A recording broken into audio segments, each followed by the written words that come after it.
Write something here. Part 1, Imitating Christ and Despising All Vanities on Earth. Let's start with something familiar. Have you ever found yourself chasing after things that, in the end, leave you feeling empty? Maybe it's that late night scroll through Instagram, where you see someone's perfect vacation, golden beaches, luxurious dinners, and you think, if only I had that, I'd be happy. Or maybe it's that moment you splurge on something shiny, a new gadget, a fancy coat, convinced it'll make you feel complete. You unwrap it, you smile for a day, and then, nothing. The thrill fades, and you're back where you started, wondering why you still feel restless. Thomas à Kempis saw right through this. He whispers to us across the centuries, learn to despise all the vanities of this world, so you can draw closer to Christ. Now, don't misunderstand him. Despise doesn't mean hating everything or locking yourself away in a cave.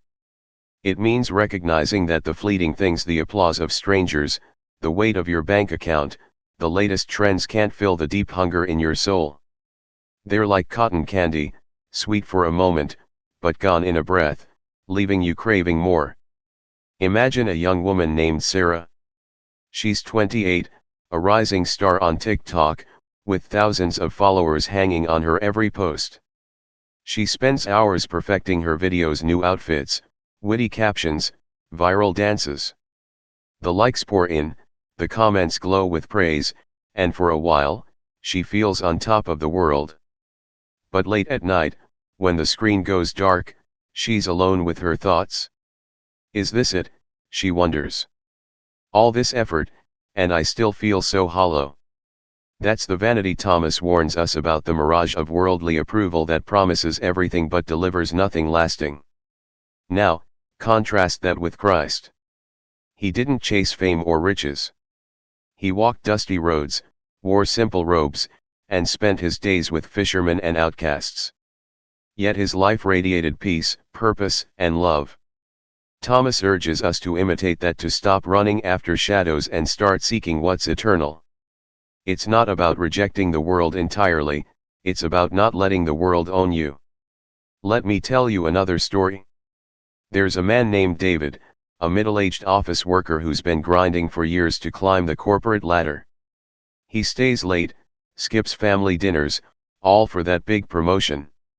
If I get it, he tells himself, I'll finally be someone. The day comes, he gets the title, the corner office, the applause at the company meeting. But a week later, he's staring out the window, feeling lost.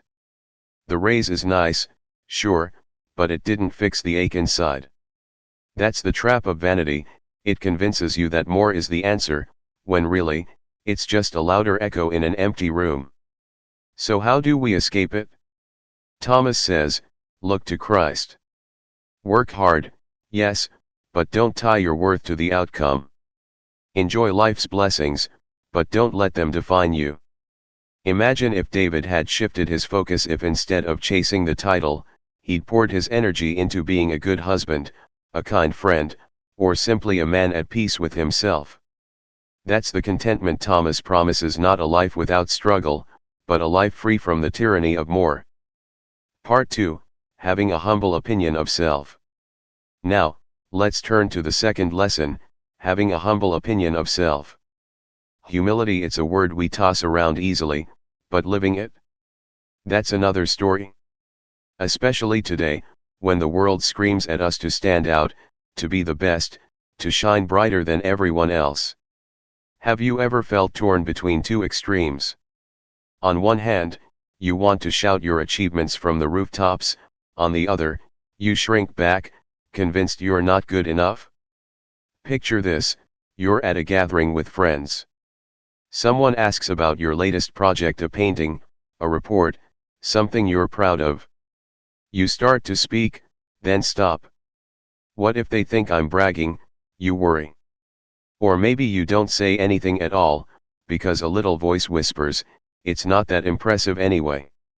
Neither of those is true humility. Thomas à Kempis cuts through the noise with this gem: do not think highly of yourself, but recognize that every good thing comes from God. Humility isn't about pretending you're worthless, it's about seeing yourself clearly, as a vessel for something greater. Let me paint you a picture. There's a carpenter named John, a quiet man who's spent years perfecting his craft. He builds beautiful furniture, tables that families gather around, chairs that hold stories. But John never boasts. When people compliment him, he smiles and says, "I just work with what I've been given." One day, a customer asks, "How do you stay so grounded?" John thinks for a moment, then replies, "I figure the wood doesn't praise itself for being a tree. It's the hands that shape it that matter." That's humility in action, not denying his skill, but knowing it's a gift, not a crown. Thomas teaches us that pride is a thief. It steals our peace by making us obsessed with ourselves. But humility? It's a liberator. It says, you don't have to prove anything. You're enough because you're loved by God. Think about that for a second. In a world where we're judged by our resumes, our follower counts, our bank balances, humility is a radical act. It's saying, I don't need to be the star of the show, because I'm part of something bigger. Here's another story. Meet Lisa, a single mom juggling 2 jobs. She's not the loudest in the room, not the one posting selfies or chasing applause. But every day, she wakes up, makes breakfast for her kids, and works tirelessly to give them a good life. She doesn't think she's extraordinary most days, she feels like she's barely holding it together. But if you ask her neighbors, they'll tell you she's a hero. Why? Because her quiet strength, her willingness to keep going without fanfare, shines brighter than any spotlight. That's what Thomas means by a humble opinion of self, not tearing yourself down, but lifting your eyes up. Part 3, The Doctrine of Truth. And so, with hearts humbled and eyes lifted from the fleeting vanities around us, we step into something firmer, something eternal, the doctrine of truth. What is truth? It's a question that echoes through time, doesn't it? In Thomas à Kempis's day, people wrestled with it just as we do now, caught between the clamor of opinions, the pull of power, and the shimmer of distractions. He writes, "Happy is he who has truth itself for his teacher, and not the mere opinions of men." That's a bold statement, especially when you think about how much we're swayed by what others say, whether it's a preacher, a politician, or a trending post online. Thomas invites us to step back and seek a higher truth, one that doesn't bend with the wind but stands firm like a rock in a storm. Let's start with a story. Imagine a young man named Michael, a college student full of fire and questions. He's sitting in a lecture hall, listening to his professor debate philosophy, logic, ethics, the meaning of life. Michael's sharp, always raising his hand with clever arguments, and he loves the thrill of winning a debate. But one night, he's alone in his dorm, staring at the ceiling, and a quiet unease creeps in. What's the point, he wonders. I can argue circles around anyone, but I still don't know what's true. He's drowning in opinions, his professors, his friends, the endless chatter of the internet, and none of it feels solid. That's where Thomas steps in. He'd say to Michael, "You're chasing shadows, my friend. Truth isn't about being the loudest or the smartest, it's about listening to the still, small voice within, the one that points you to God." For Thomas, truth isn't a trophy you win, it's a gift you receive when you stop clutching at human wisdom and open yourself to something greater. It's not about having all the answers, it's about trusting the one who does. Now, picture a woman named Elena, a single mother in her 40s. She's spent years building a career in marketing, crafting slogans and campaigns that sell dreams to the world. She's good at it, really good. Her clients love her, her paycheck reflects it, and she's climbed high enough to afford a nice apartment with a view. But one evening, she's sitting on her balcony, watching the city lights, and a question gnaws at her: is this true? Not the view, not the job, but the life she's living. She's been telling herself that success equals happiness, that if she just keeps pushing, she'll feel fulfilled. Yet here she is, surrounded by everything she's worked for, and it feels hollow. Thomas A. Kempis would sit beside her and say, "Elena, you've built a tower of sand. The truth isn't in those glittering lies the world sells you, it's in the quiet certainty of a life aligned with God's will." He's not telling her to quit her job or sell everything. No, he's asking her to shift her foundation, to stop measuring her worth by applause and start seeking a truth that endures beyond the next paycheck or promotion. So what does this truth bring us? Thomas promises something precious: contentment. Not the fleeting kind you get from a good day or a new purchase, but a deep, unshakable peace that holds you steady no matter what comes. Let's break it down, because this isn't just a nice idea, it's a lifeline. First, contentment comes from clarity.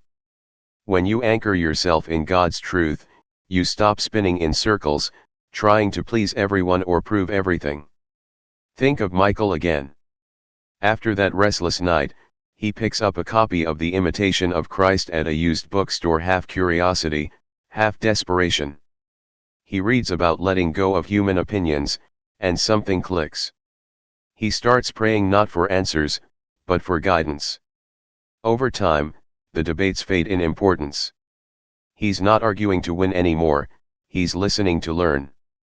That clarity frees him from the need to be right, and he finds a quiet joy in simply being. Second, contentment flows from detachment.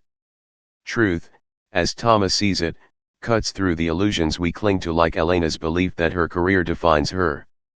One day, she takes a leap. She starts volunteering at a local shelter, using her skills to help people instead of just selling products.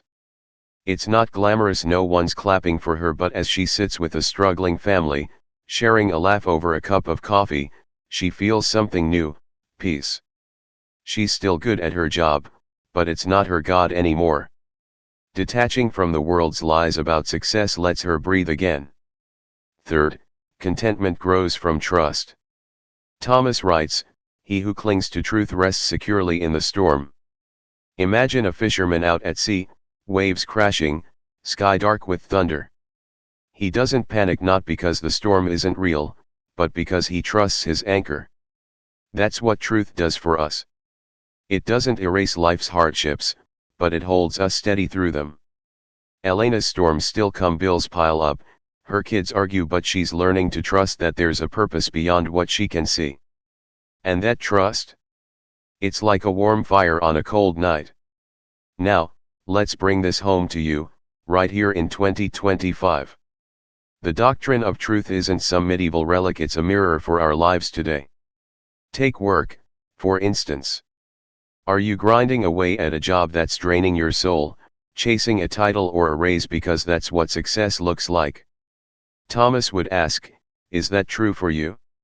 Or is it just what the world's shouting? Maybe the truth is simpler: doing work that matters to you, to others matters more than climbing the ladder.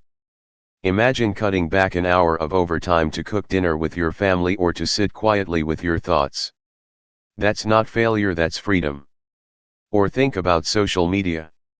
We're bombarded with truths every day: influencers telling you how to look, what to buy, who to be. Scroll through X or TikTok, and it's a parade of perfection: flawless skin, dream homes, endless adventures. But how often do you close the app feeling worse than when you opened it? Thomas would say, that's not truth, it's a mask. The real truth might be in the messy, unfiltered moments: the friend who listens when you're falling apart, the morning sun through your window. What if you traded an hour of scrolling for an hour of living? And then there's those personal crises we all face. Maybe you're wrestling with a breakup, staring at a text you'll never send, wondering where it all went wrong. Or maybe you've hit a wall, lost a job, failed a dream, and you're asking, who am I now? Thomas's doctrine of truth steps in like a gentle hand on your shoulder. You're not defined by what's broken, he'd say. You're held by a truth that doesn't waver. In those moments, it's not about fixing everything, it's about trusting that you're enough, even in the wreckage. Let me leave you with one more tale. There's an old man named Peter, a retired teacher living in a small town. He's seen it all: war, loss, the rise and fall of decades. People call him wise, but he just chuckles and shakes his head. I don't know much, he says, but I know what's true. Every morning, he sits on his porch with a cup of tea, watching the world wake up. He doesn't have a big house or a fancy title anymore, but his eyes sparkle with something rare: contentment. When a neighbor asks his secret, he says, I stopped listening to the noise and started listening to the quiet. God's in the quiet. And so, my friend, we've journeyed through the doctrine of truth together. We've met Michael, searching for answers in a sea of opinions, Elena, redefining success on her balcony, and Peter, finding peace in the stillness. Thomas A. Kempis has shown us that truth isn't a prize to win or a status to flaunt, it's a foundation to stand on, a light to follow. But knowing the truth is only half the story. What do we do with it? How do we live it out in a world that's always testing us? That's the question Thomas answers next, as he guides us from the stillness of truth into the wisdom of action. Part 4, Prudence in Action. And so, having found our footing on the solid ground of truth, we're ready to take a step forward into the practical beauty of prudence in action. Truth is a treasure, yes, but it's not meant to sit on a shelf, gathering dust. Thomas A. Kempis tells us it's a tool, a compass for navigating the messy, unpredictable waves of life. He writes, be prudent in all your actions, and you will find peace. Prudence, it's not a word we use much today, is it? It sounds old-fashioned, maybe even stiff. But peel it back, and it's simply wisdom in motion, knowing when to speak, when to wait, when to act, and when to let go, all rooted in the truth we've come to embrace. Let's dive in with a story. Meet Anna, a 35-year-old nurse working long shifts in a bustling hospital. She's compassionate, always the first to comfort a patient or lend a hand to a struggling colleague. But one day, she overhears a group of co-workers gossiping about a mistake she made, a medication mix-up that, thankfully, didn't harm anyone but left her shaken. Her instinct is to rush in, defend herself, set the record straight. Her heart pounds, her cheeks flush, she's ready to fight. But then she pauses. She remembers something she read in the Imitation of Christ about prudence: do not be rash in your judgments or hasty in your actions. So instead of storming over, she takes a breath, walks away, and thinks it through. Later, she quietly pulls her supervisor aside, explains what happened, and asks how she can improve. The gossip fades, her reputation holds, and she sleeps soundly that night. That's prudence, not reacting in the heat of the moment, but responding with care and clarity. Thomas teaches us that prudence is like a steady hand on the wheel. Life throws storms at us, temptations, conflicts, decisions big and small, and it's easy to veer off course.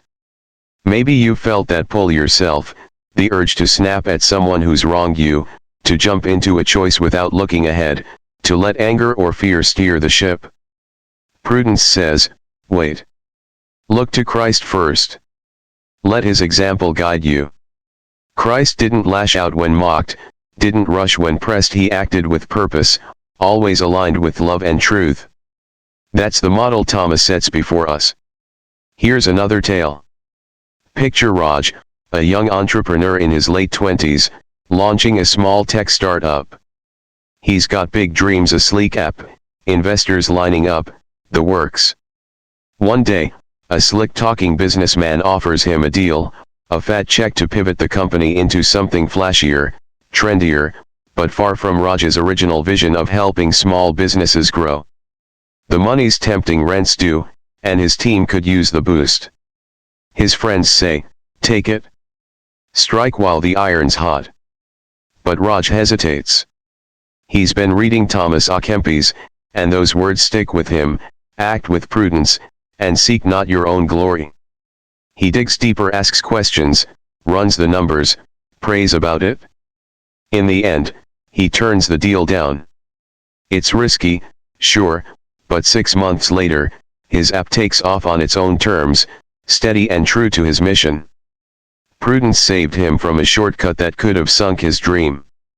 Unpacking contentment in prudence. So what does prudence bring us? Thomas ties it back to that same deep contentment we've been tracing, a peace that doesn't just sit still but walks with us through life's twists and turns. Let's unpack it, because this is where the rubber meets the road. First, prudence breeds calm. When you act thoughtfully instead of impulsively, you dodge the chaos of regret. Think of Anna again. If she'd stormed into that gossip circle, she might have won the argument but lost her dignity and her co-workers' respect. By stepping back, she kept her peace intact. That calm isn't weakness, it's strength under control, a quiet confidence that comes from knowing you've chosen well. Second, prudence builds trust in yourself and in something greater. Raj's story shows this. Turning down that deal wasn't easy. His hands shook as he sent the email, but he trusted his gut, honed by prayer and reflection. And when it paid off, he didn't just trust his instincts more, he trusted the path he felt led to follow. Thomas would say that's God's hand at work, guiding us when we pause to listen. Third, prudence fosters resilience. Life's not a straight line, it's a rocky trail, full of stumbles. Prudence doesn't shield you from the falls, but it helps you stand up wiser. Imagine Anna facing another tough shift, patients yelling, machines beeping, no time to breathe. She could panic, snap, or push through recklessly. Instead, she takes it one step at a time, prioritizes, asks for help, keeps her cool. That resilience isn't luck, it's prudence practiced day by day, a habit that turns storms into stepping stones. Connecting to modern life. Let's bring this into your world, right here in 2025. Prudence in action is a lifeline for the pressures we face every day. Take work, for starters. Your swamped emails piling up, a boss breathing down your neck, a deadline looming. Your first thought might be to fire off a hasty reply or pull an all-nighter to prove yourself. But Thomas would say, pause. Be prudent. What if you took 5 minutes to breathe, plan your next move, maybe even say no to what's not essential? That's not slacking, it's steering your ship with care, saving your energy for what matters. Or think about social media, that endless whirl of hot takes and instant reactions. Someone posts something that riles you up, a snarky comment, a political jab, and your fingers itch to type a comeback. Prudence steps in. Wait. Is this worth your peace? Maybe you log off instead, call a friend, or let it pass. In a world that thrives on rashness, choosing restraint is radical and it keeps your soul steady. And those personal crises? They hit hard, a fight with a loved one, a big decision with no clear answer. Say you're arguing with your partner, words flying, tempers flaring. The urge is to dig in, to win. But prudence whispers, stop. Listen. Speak from love, not pride. Or maybe you're staring at a fork in the road, quit your job or stay, move, or settle. Thomas's advice? Don't rush. Weigh it, pray it through, seek counsel if you can. Prudence doesn't promise easy answers, but it gives you clarity to face the hard ones. A final story and reflection. Let me leave you with one last story. There's a woman named May, a teacher in her 50s, known for her steady presence. One day, her school faces a crisis, a budget cut threatens her program, and parents are up in arms. Colleagues panic, meetings turn into shouting matches, and May could easily join the fray, demanding her voice be heard. But she doesn't. She sits back, listens, then quietly drafts a plan, practical, fair, rooted in what's best for the kids. When she presents it, the room hushes. It's not loud or flashy, but it works. Later, a friend asks, "How do you stay so calm?" May smiles. "I've learned to act when it's right, not just when it's loud. Peace comes from doing what lasts." That's prudence in action, wisdom walking hand in hand with truth, humility shaping every step. Thomas A. Kempis shows us that it's not enough to know what's true, we must live it, carefully, deliberately, with eyes on Christ. Contentment follows not from avoiding life's mess, but from moving through it with grace. And yet, as we learn to act wisely, we might wonder, where do we find the strength, the clarity, to keep going? What feeds this prudent life so it doesn't run dry? Thomas has an answer for that, and it lies in the wellspring he turns to next, the sacred words of Scripture. Part 5, Reading the Holy Scripture. And so, with prudence guiding our steps and truth steadying our hearts, we come to a source of endless renewal, reading the Holy Scripture. Thomas à Kempis doesn't just see the Bible as a book, it's a living voice, a lantern in the dark, a conversation with God Himself. He writes, in the Holy Scriptures, truth is to be sought, not eloquence, they must be read in the spirit in which they were written. This isn't about skimming for clever quotes or debating fine points, it's about opening your soul to words that breathe life, words that cut through the noise and anchor you in what's real. Let's start with a story. Picture Jamal, a 32-year-old delivery driver with a packed schedule, early mornings, late nights, barely a moment to catch his breath. Life's been tough lately, bills stacking up, a sick parent to care for, and a nagging sense that he's just treading water. One evening, exhausted, he flops onto the couch and picks up a Bible his grandmother gave him years ago. He's not sure why, maybe habit, maybe desperation, but he flips it open to the Psalms and reads, "The Lord is my shepherd, I shall not want." The words hit him like a wave. He's not religious, not really, but something shifts. He keeps reading, night after night, bits of Matthew, a chapter of John, and slowly, the chaos feels less overwhelming. It's not that his problems vanish, but they don't own him anymore.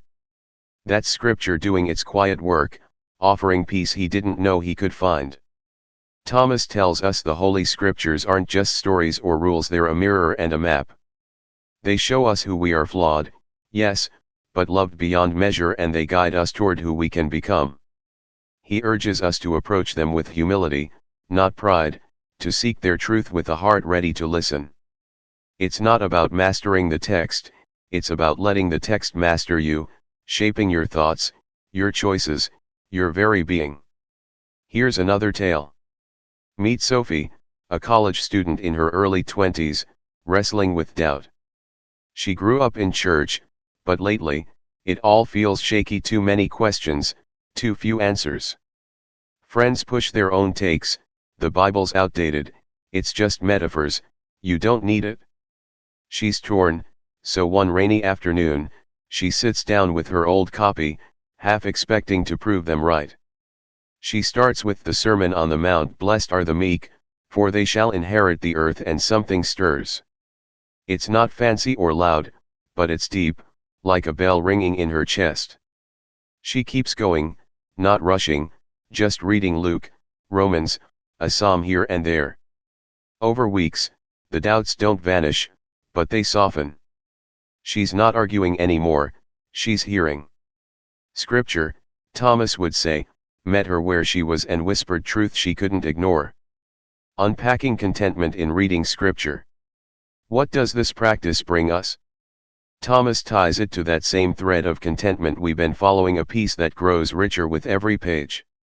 Let's dig into it, because this isn't just reading, it's receiving. First, Scripture offers comfort. Life's heavy, Jamal knows that, Sophie does too, and the world's quick fixes, a drink, a binge watch, wear off fast. But the Bible's words endure. Think of Jamal, bone-tired, reading, "Come to me, all you who are weary, and I will give you rest." It's not a magic wand, but it's a balm, a reminder he's not carrying it all alone. That comfort steadies him, day by day, like a hand on his shoulder when he's ready to break.